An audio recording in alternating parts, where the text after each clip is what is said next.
And when I started studying successful people, what I realized successful people do is that they don't go with the days, they go with the hours. And if you only have 24 hours in a day and you sleep in 8 of those hours, then you only have what left?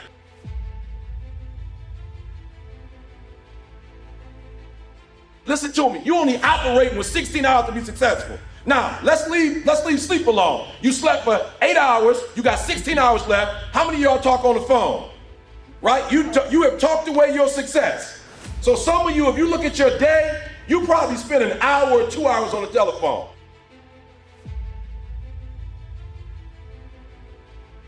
So you only have so many hours in a day to be successful. 8 of them just went to sleep. Another 2 of them went to what? Talking on the telephone.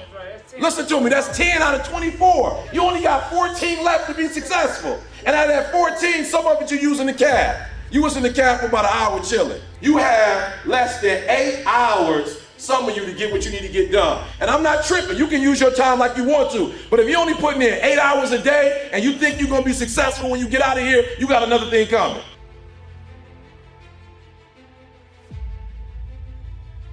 And I think that's what this is about.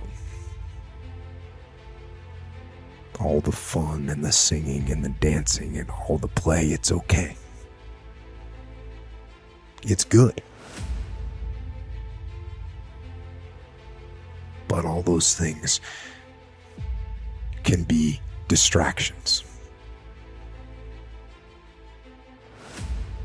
Because there is a path, there is a way. And you know what that way is. You know what you should be doing.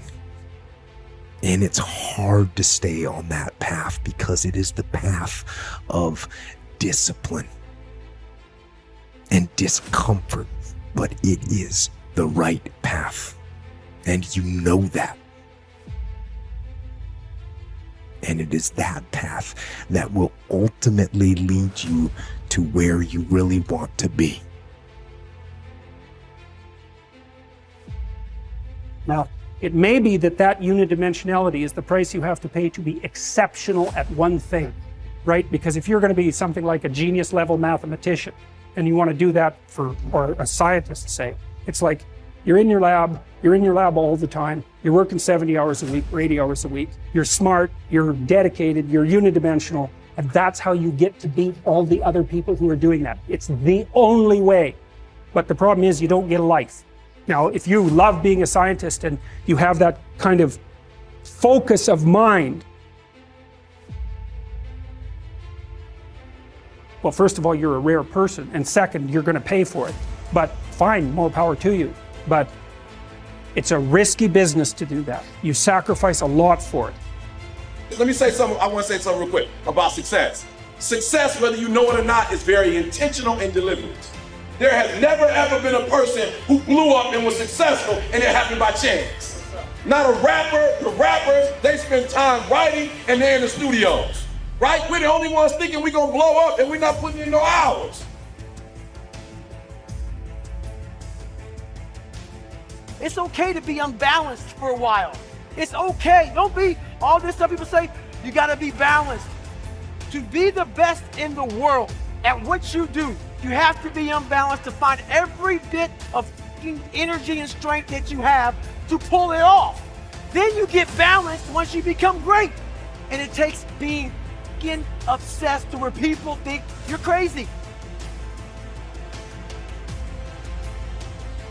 When you look at Michael Jackson died at 50 years old. But when Mike died at 50, he probably accomplished more than most people accomplished. Why? Because of the hours Joe Jackson had my man putting in.